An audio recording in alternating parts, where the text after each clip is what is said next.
Bonjour, bonjour, chers amis, que Dieu vous bénisse. Alors, je vous salue encore dans le précieux nom de Jésus. Ce matin, je suis avec vous pour vous entretenir sur un sujet vraiment très brûlant. Pourquoi tant de divorces, pourquoi tant de mésententes dans les couples? Pourquoi tant de mésententes dans des foyers?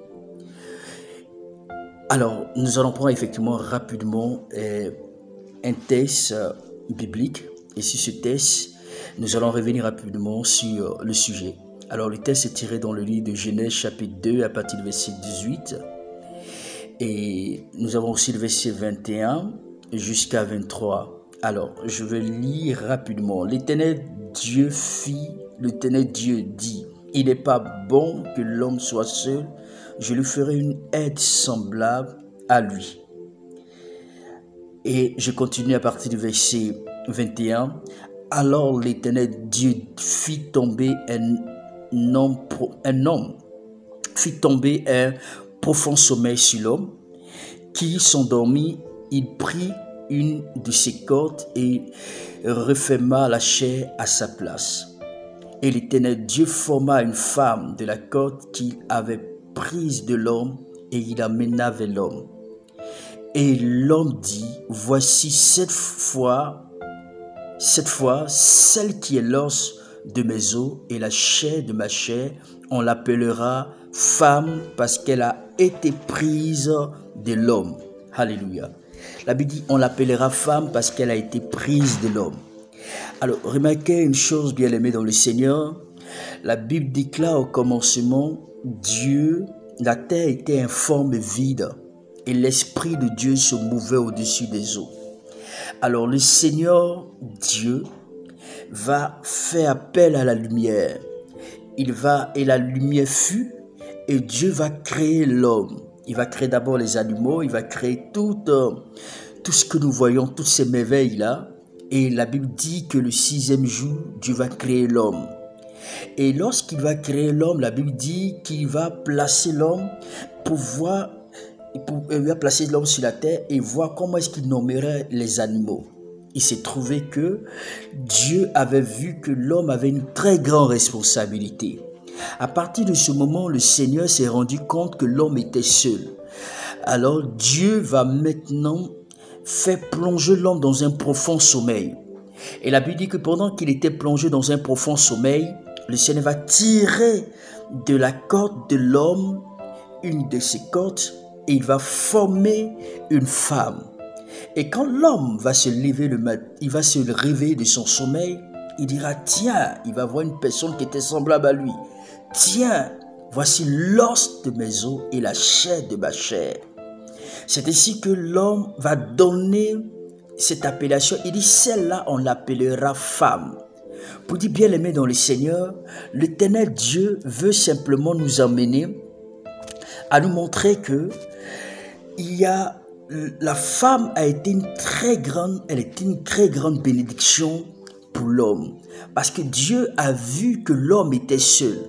Alors quand l'homme s'est levé, il a constaté qu'il y a quelque chose de particulier, quelque chose de changeable, quelque chose de précieux qui lui avait été donné. Et ce qui lui a été donné, c'était la femme. Au point où l'homme s'est mis à sourire, il était dans la joie parce qu'il avait vu une autre personne semblable à lui. Et Dieu avait vu l'utilité que l'homme était complètement seul et il avait une très grande responsabilité. Et cette grande responsabilité, il fallait le décharger, il fallait l'emmener afin que l'homme soit vraiment heureux. Autrement dit, Dieu créa la femme et il donnait à l'homme pour que l'homme soit heureux. Pour que l'homme soit dans la joie, pour que l'homme arrive à s'épanouir, pour que l'homme puisse jouir de ses bienfaits, de ses bontés, de ses bontés. Alors, ce que nous devons savoir, la femme est une bénédiction pour l'homme. Ce que nous devons savoir, la femme est une bénédiction pour l'homme. La femme est un cadeau que Dieu va donner à l'homme. Pour dire, voici, je te donne ce cadeau-là. Autrement dit, la responsabilité de l'homme vis-à-vis de ce cadeau que Dieu lui a donné. Bien aimé dans le Seigneur, je vais vous donner un exemple concret. J'ai une chemise où ou certainement toi, tu me donnes une chemise. Et tu me donnes une chemise comme un cadeau. Et je prends cette chemise-là, je prends la chemise, je l'entretiens mal, je la déchire, je sabote cette chemise. C'est-à-dire, la chemise que tu as pris tout ton cœur, tu as pris tout ton amour, tu as pris, l'amour que tu as eu, la valeur, l'achat, l'argent que tu as déboursé pour acheter cette chemise pour me faire plaisir. Et moi, je prends cette chemise-là. Et puis, je prends cette chemise, je ne la considère pas. Je la bafoue, je la déchire, je maltraite la chemise.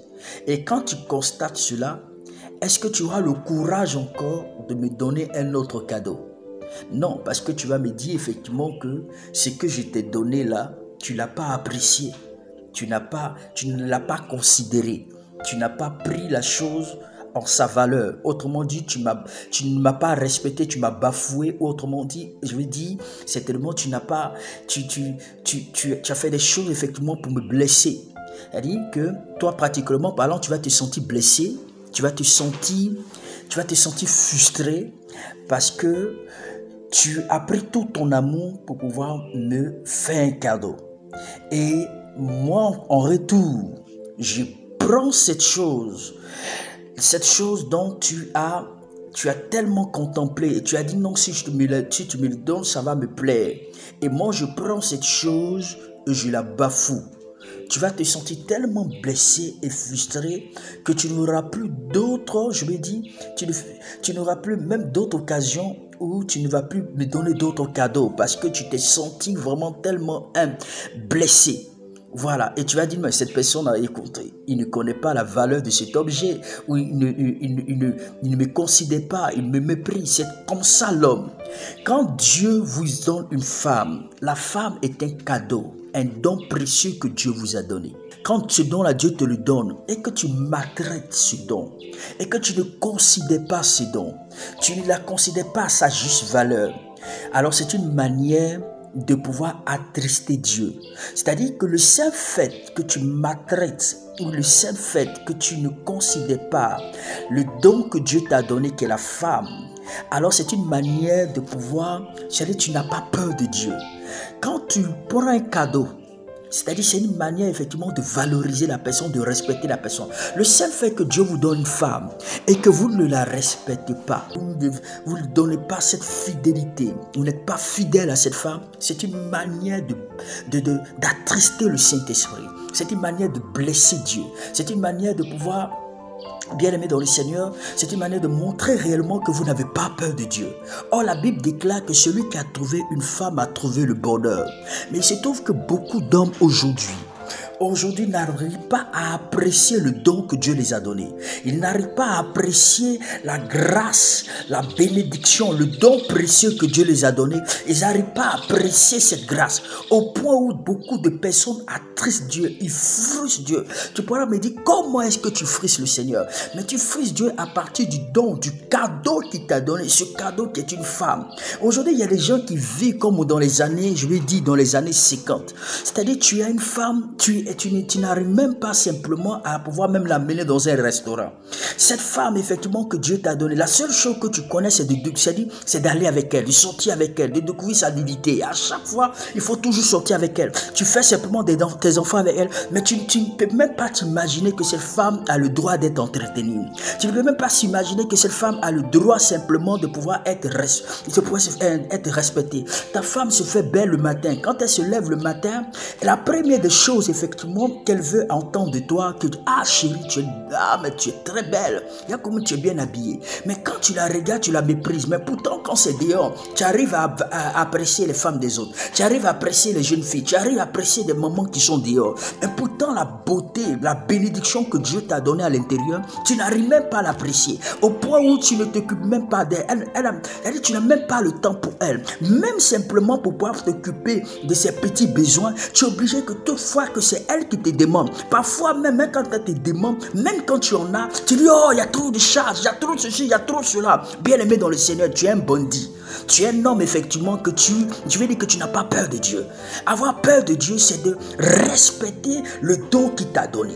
Mais tu prends la femme que Dieu te donne et tu la bafoues. Au point où, comme j'ai dit, qu'il y a des gens qui vivent comme dans les années 70 ou dans les années 60. Tu ne peux même pas la prendre pour aller même dans un restaurant. Tu ne peux même pas la prendre même pour aller même dans un endroit même en promenade. Pour pouvoir effectivement changer d'air avec elle. Tout ce que tu connais, c'est pouvoir sortir avec elle. Tout ce que tu connais, chérie, il faut te disposer pour moi. Quel quatre ces jambes. Mais bien aimé dans le Seigneur, mais tu es un bandit. Je veux simplement te dire qu'une chose. Dieu veut simplement le cadeau. Quand Dieu te donne un cadeau, il faut prendre le temps de pouvoir l'entretenir. Il faut prendre le temps de pouvoir, je veux dire, valoriser, le rendre neuf. Mais aujourd'hui, à cause de toi, ta femme, qui était tellement belle, quand on la regarde, on a comme l'impression que c'est une grande-mère. Parce que tu n'arrives pas à l'entretenir. À cause de toi, elle se délaisse. À cause de toi, elle n'arrive même plus, effectivement, elle ne trouve même plus la joie. Elle est tout le temps frustrée. Tout le temps, tout le temps, effectivement, tu peux faire contempler les femmes du dehors. Mais pourtant, la plus belle beauté, la plus grande grâce, le don précieux que Dieu t'a donné se trouve dans ta propre maison. Frère, il faut changer. Il faut changer. Lorsque tu regardes ton épouse, considère que c'est Dieu qui te l'a donné et la meilleure manière de pouvoir bénir Dieu, la meilleure manière de pouvoir rendre grâce à Dieu, c'est d'entretenir la femme que Dieu t'a donnée. Mais le seul fait que tu ne l'entretiens pas, c'est une manière effectivement de pouvoir attrister le Saint-Esprit. Et je vais simplement te dire que tu n'iras pas au ciel parce que ce comportement-là, c'est un comportement des bandits. Même la sorcellerie n'a rien fait. Au fur et à mesure, tu commences à accuser. Quand tu vois un voleur, tu dis, oh, voleur. Oh, voici ce bandit-là. Mais laisse-moi te dire, écoute-moi, le véritable bandit, c'est toi. Parce que le bandit, c'est pas celui, effectivement, qui va prendre un truc pour agresser quelqu'un. Mais c'est celui-là, effectivement, qui offense la créature que Dieu a donnée. Même lorsqu'elle prépare, elle met tout son amour dans la sauce. Elle met tout son amour dans la nourriture pour te donner. Mais la seule chose que tu as à faire, c'est de lui parler mal, c'est de critiquer sa nourriture, c'est de critiquer effectivement ce qu'elle est en train de faire. Même quand elle met tout son amour, elle a l'appréciation de tout le monde, elle a l'appréciation des voisins, elle a l'appréciation de tes amis. Mais toi, ceux pour qui elle se bat, ceux pour qui elle s'habille, ceux pour qui elle se rend belle, tu ne la vois même pas. C'est comme si effectivement, comme au premier jour quand tu la voyais, tu étais le genre de personne qui était tellement inspiré qu'au point où effectivement que tu étais un poète. Mais lorsque tu as commencé à effectivement avoir sa nullité, à faire un enfant, 2 enfants, 3 enfants, certainement tu la laisses comme ça et tu la laisses effectivement, elle livre à elle-même. Tu peux même pas t'imaginer qu'elle doit effectivement manger. Tu peux même pas t'imaginer qu'elle a vraiment besoin, elle aussi elle doit s'entretenir. Tu ne peux même pas t'imaginer qu'elle a besoin aussi d'argent de poche. Je vais simplement te dire que tu es un véritable bandit. Si tu ne l'appliques pas cela, c'est que tu ne crains pas Dieu. C'est pas le simple fait que tu vas prendre ta Bible, tu vas dire Alléluia, louons le Seigneur. Et tu vas commencer à chanter le cantique qui dit je n'ai rien fait, mais mon nom est écrit là-haut, là-bas. Qui t'a dit que ton nom est écrit là-haut?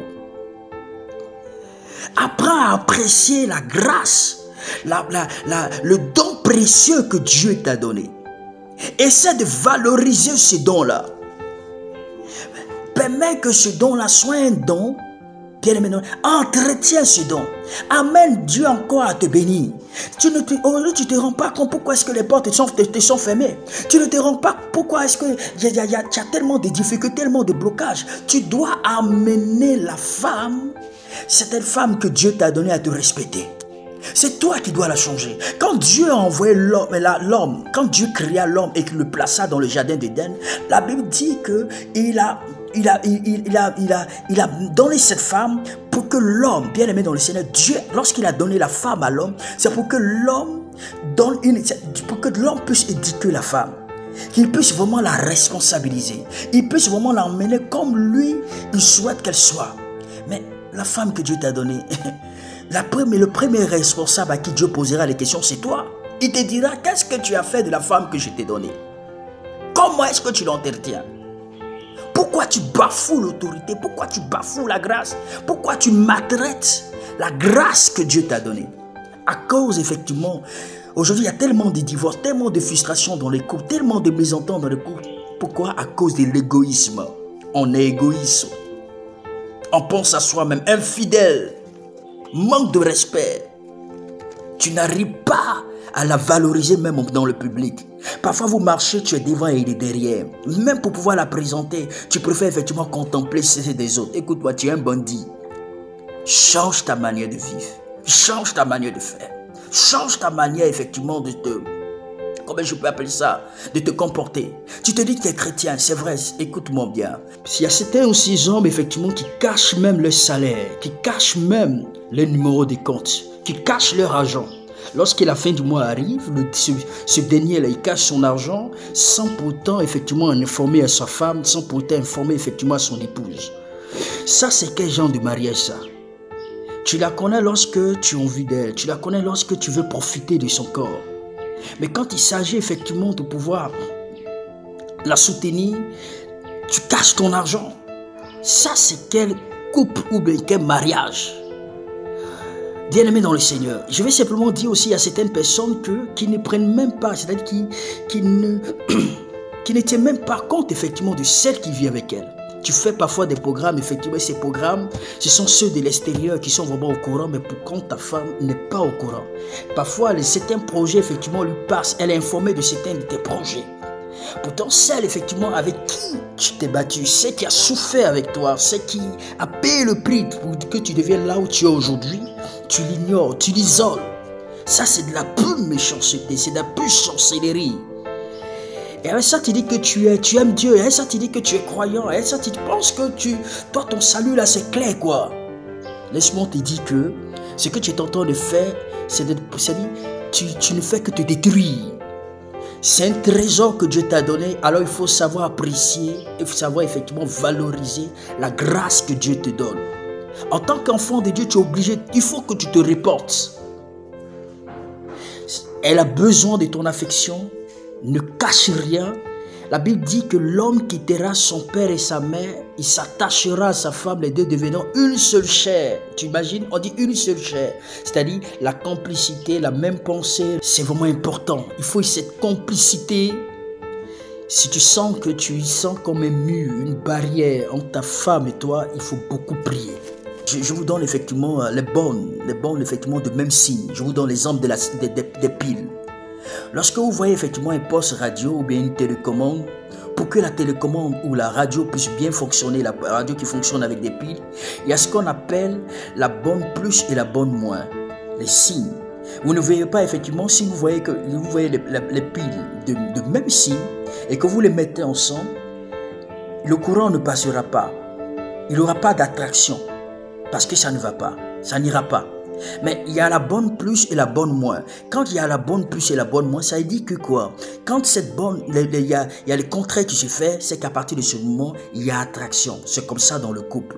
Il peut arriver par un moment donné où madame peut avoir beaucoup de défauts. Elle peut avoir beaucoup de défauts. Mais ces défauts-là, tu ne vas pas prendre ces défauts-là pour pouvoir aller effectivement l'exposer dehors. Tu dois prendre ces défauts. Commencez à prier devant le Seigneur. Présentez le défaut de ton épouse. C'est pareil aussi pour la femme. Tu dois prendre aussi le défaut de ton mari pour pouvoir aussi présenter à l'Éternel.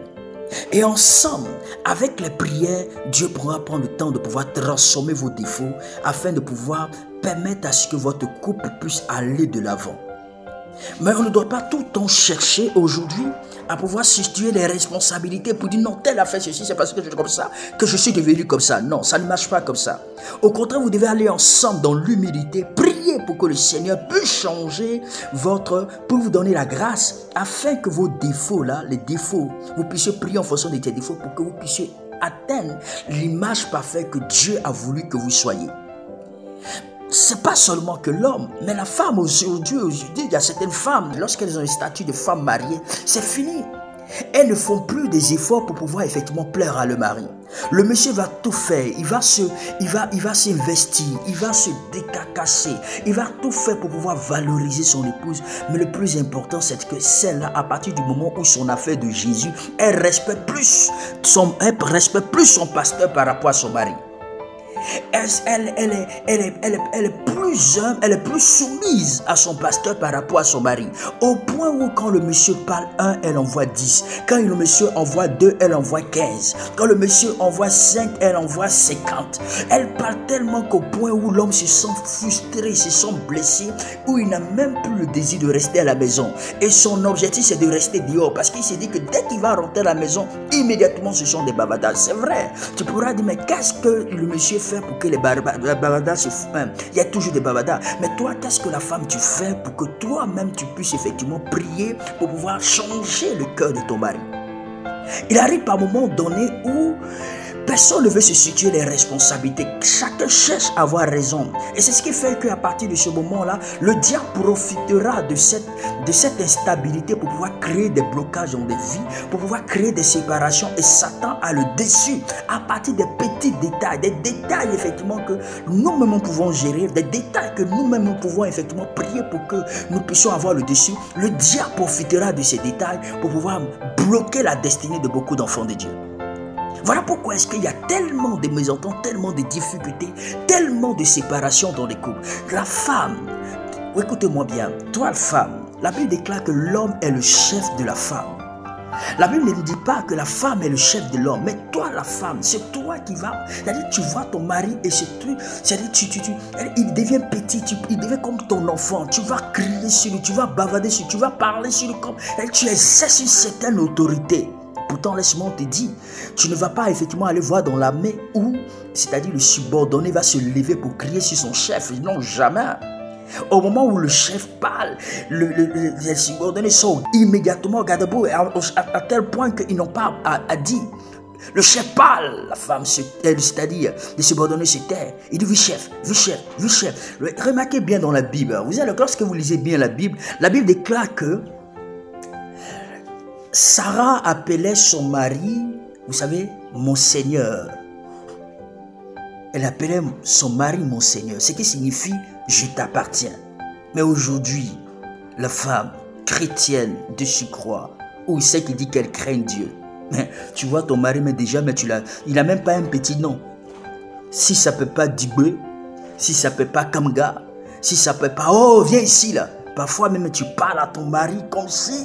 Je dis, mais écoutez, vous pensez que la vie chrétienne, là, ce sont des conneries comme ça que Dieu recherche? La simplicité, lisez bien votre Bible. Lisez bien votre Bible. C'est pas parce qu'aujourd'hui tu prophétises ou aujourd'hui parce que Dieu t'a parlé au travers des songes que tu vas te permettre à parler n'importe comment à ton mari. Et tu dis, Seigneur, et parfois même quand tu le regardes, tu dis non, c'est un démon en chair. Parfois même, il y a l'air de localiser les esprits sur ton mari, même que tu prends comme un démon, tu prends comme un esprit. À tel point que tu prends des moments de jeûne, tu dis, oh, je vais chasser ce démon-là. Écoute-moi bien, la Bible dit que l'homme n'a pas à lutter contre la chair et le sang, mais il a à lutter contre les principautés, les dénominations. Si tu veux que ton homme change, il faut être douce. Si tu veux que ton mari change, il faut être humble. Il faut trouver effectivement des moyens pour pouvoir même l'attirer. La Bible déclare que la femme n'a pas le droit sur son corps. Pareil, l'homme n'a pas le droit sur son corps. Ton mari veut aller avec toi, c'est toi la femme que tu vas commencer à lui conjurer. Elle dit, tu vas t'opposer et tu te dis, et puis demain tu vas devant l'église, tu dis, non, Seigneur, tu es mon Seigneur, tu es mon Dieu. Mais reste tranquille, tu te mens toi-même. Quand nous lisons bien les Écritures, remarquez une chose, je vais vous donner l'histoire d'une situation qui s'est passée. Il y a une dame qui avait pris un moment, toutefois que son mari veut aller avec elle, la femme dit qu'elle est dans un moment de jeûne. Quand le monsieur veut aller avec sa femme, elle dit elle est dans 40 jours de jeûne. Quand le monsieur veut aller avec sa femme, elle dit elle est dans 50 jours de jeûne. Quand il veut aller avec sa femme, elle dit elle est dans les 15 jours de jeûne. Au point où le monsieur était vraiment tellement fatigué, mais il dit non, il ne comprend pas. Et le monsieur, effectivement, dans son état de brûlance, bien aimé dans le Seigneur, il s'est trouvé une sœur dans l'église et a commencé à sortir avec ses sœurs. À sa grande surprise, la dame, effectivement, quand elle a appris effectivement la nouvelle que le monsieur a trompé, son mari est sorti avec une autre femme, elle a commencé à crier sur tout le toit. Oh, mon mari m'a trompé, mon mari m'a fait ceci. Le monsieur dit, mais quand je vais aller avec toi, tu dis, tu es dans 40 jours de jeûne, tu es dans 20 jours de jeûne. Le christianisme a tellement, il y a des gens qui sont devenus tellement des accros au point où ils ont perdu, c'est-à-dire ils sont passés même de la réalité, ils ont oublié même l'essentiel, ils ont oublié même, c'est-à-dire le contenu, la révélation de la parole de Dieu. C'est-à-dire, c'est une femme, c'est elle-même qui font que le mari vont dehors. C'est elles-mêmes qui font que le mari vont chercher des hommes et des femmes dehors. C'est vrai, tu pourras dire, mais c'est un chrétien. Écoute-moi bien. Les gens qui ont tendance à dire, la chair est faible, mais l'esprit est bien disposé. Mais écoute-moi, je veux simplement te dire que si tu veux qu'il n'y ait pas, que le diable n'ait pas le dessus sur ton foyer, que la sorcellerie n'ait pas le dessus, effectivement, sur ton foyer, il faut que tu arrives à pouvoir satisfaire ton mari. À pouvoir, effectivement, le respecter.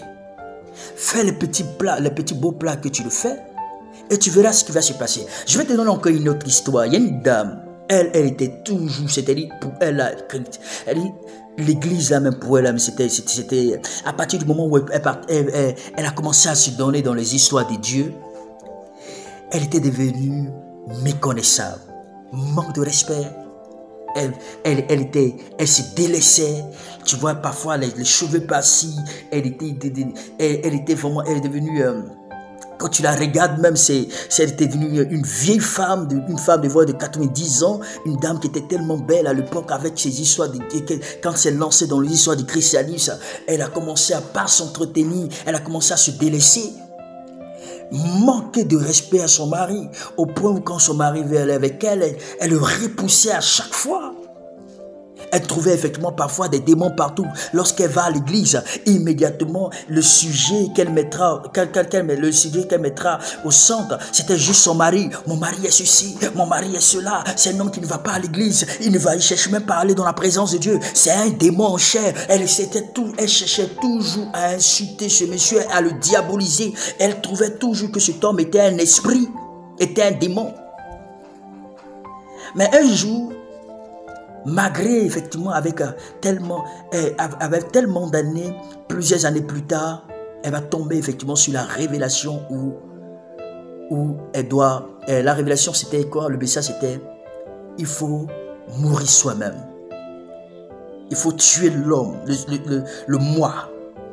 Quand la femme va apprendre cela, elle va constater que ces 40 ou ces 50 jours de jeûne n'étaient pas suffisants pour pouvoir transformer son mari. Elle a compris que elle-même devait fournir des efforts. Alors, elle va appeler son mari pendant qu'il est au travail. Le monsieur est en plein service. Et elle appelle son mari avec une voix douce. Alors bébé, au départ c'était pas bébé. Elle donnait un gros nom là-bas, je sais pas quoi là. Elle appelait effectivement. Elle dit bébé, tu es où? Je veux que tu viennes à la maison parce que je veux te parler. Le monsieur était surpris. Waouh! C'est ma femme ça qui m'appelle. Il était surpris parce qu'elle n'a jamais appelé son mari. Quand elle appelle, yo toi là! Elle appelle, elle avait un accent agressif. Elle parlait effectivement sur un ton autoritaire. Au point où le monsieur s'est senti effectivement rétracté. C'est-à-dire quand il veut entamer un sujet, immédiatement elle exerçait effectivement, c'était une violence, c'était l'autorité. Le monsieur avait tellement peur, il se sentait tellement, c'est-à-dire, il créait vraiment une distance entre sa femme et lui. Il était tellement froid. Mais rien que l'appel, il va constater qu'il y a quelque chose qui ne va pas. Alors, il dit à sa secrétaire, écoute-moi, je vais aller à la maison pour voir ce qui ne va pas. Au moment où le monsieur prend sa voiture, il dit, je ne vais pas recevoir aujourd'hui, mais dites à toutes ces personnes qui seront là, il dit à sa secrétaire de reporter la réunion. Mais qui il va vraiment revenir? Alors qu'est-ce qu'il a fait? Il prend sa voiture, il part. C'est sa femme maintenant qui se tient à la porte, qui attend son mari. Waouh, j'ai jamais vu. Elle a fait un bon plat, le plat que son mari aimait depuis longtemps. Ce bon plat-là, quand ils se sont rencontrés pour la première fois, là, elle a commencé à faire ce petit plat-là. Elle a bien dressé le lit. Elle a mis tout, elle a bien ordonné, rangé les affaires du monsieur. Et quand le monsieur est entré, waouh! Elle dit, chérie, tu ne manges pas? Elle-même, elle était assise à côté de son mari. Elle a dit à son mari, écoute, voici ton repas. Waouh! Chose que la femme ne faisait pas avant, depuis qu'elle était devenue chrétienne. Des pas dire, oh, ta nourriture là-bas, on met parfois, mais elle n'a pas le temps, elle va directement devant ses telenovelas ou je ne sais quoi là.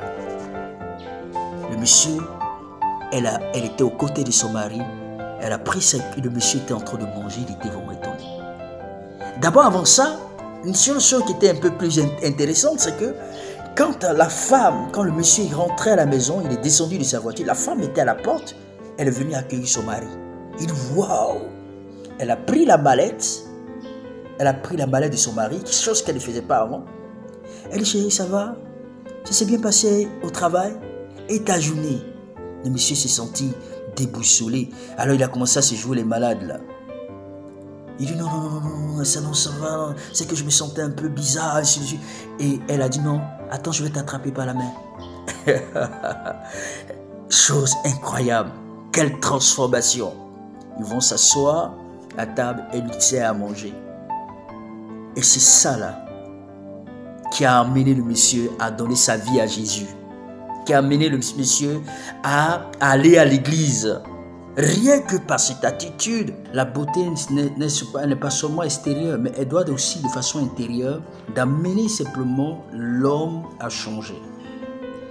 Tu peux faire effectivement paraître dehors pour d'être acclamé par tout le monde. On trouve effectivement que tu es douce, on trouve effectivement que tu es bien, mais pourtant à l'intérieur, ce n'est pas le cas.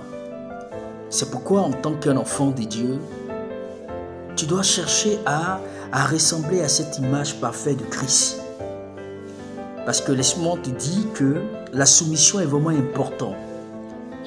Donc pour le cas de cet homme, la femme a effectivement compris que par cette soumission-là, elle pouvait effectivement attirer et amener son mari à pouvoir la respecter, à pouvoir changer. Donc il y a des petits détails qui peuvent nous emmener à changer, il y a des petits détails qui peuvent vous emmener à être transformés. L'important, ce n'est pas le temps de passer, autrement dit, devant. Les gens passent beaucoup. J'ai remarqué que la plupart des femmes prennent beaucoup plus de temps à pouvoir se regarder dans un miroir, à pouvoir, comment je peux appeler ça, prendre le temps d'entretenir les corps, mais ne prennent pas le temps à pouvoir même chercher la parole de Dieu, à comprendre la profondeur, à transformer l'intérieur. C'est pas le simple fait que tu passeras plus de 1 heure, 2 heures ou 3 heures devant un miroir ou passer effectivement plus d'1 heure à pouvoir chercher des trucs pour pouvoir entretenir ton corps qui peuvent t'emmener au ciel. Mais c'est la transformation intérieure. Cette transformation intérieure qui peut amener, autrement dit, tu peux sauver effectivement ton foyer. Cherche effectivement à travailler sur ce caractère que ton mari te reproche. C'est vraiment important. Mais s'il ne parle pas, toi-même demande à Dieu de chercher à te transformer, de chercher à te briser. Parce que le diable est en train de diviser, il est en train de détruire le foyer. Femme, c'est toi qui es à mesure d'emmener ton mari à la conversion. C'est toi qui es à mesure de pouvoir changer, prier pour que ton mari change. Écoute-moi bien, ce ne sont pas tes bavardages inutiles qui pourront changer cet homme. Fléchis genoux.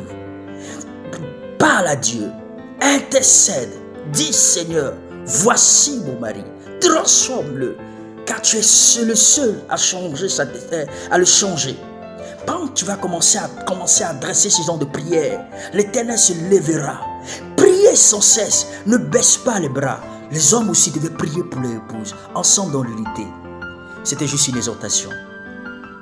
Portez-vous bien, bien-aimés dans le Seigneur. Priez pour pouvoir chasser toutes ces choses. Faites appel à Jésus pour que le Seigneur puisse vous soutenir dans vos moments de combat, dans vos moments d'épreuve. Lorsque tu constates que ça ne va pas chez ta femme, lorsque tu constates que ça ne va pas chez ton mari, fléchissez les genoux devant le Seigneur. Appelez le Saint-Esprit, appelez le Roi des Rois. Il est le Créateur, le seul à pouvoir changer des vies. Il a pu incliner le cœur de Pharaon. Il est capable d'incliner le cœur de ton mari. Il est capable d'incliner le cœur de ton épouse. Le Seigneur est capable, mais il est important que vous appreniez à situer votre responsabilité, à reconnaître vos défauts, à reconnaître vos faiblesses. Vous devez ensemble apprendre à prier pour vos faiblesses et priez effectivement pour vos défauts. Et ensemble, vous allez y arriver. Ensemble, l'Éternel fera de vous des couples parfaits. Le diable à la porte. Ils ne veulent pas voir les enfants de Dieu réussir. Ils ne veulent pas voir les couples être solidifiés. Son objectif, c'est de détruire les couples. Or, vous ne devez pas donner accès à Satan. Vous devez aller plus loin dans votre moment de combat et vous verrez la victoire de Dieu. Que Dieu vous bénisse. Shalom. À bientôt.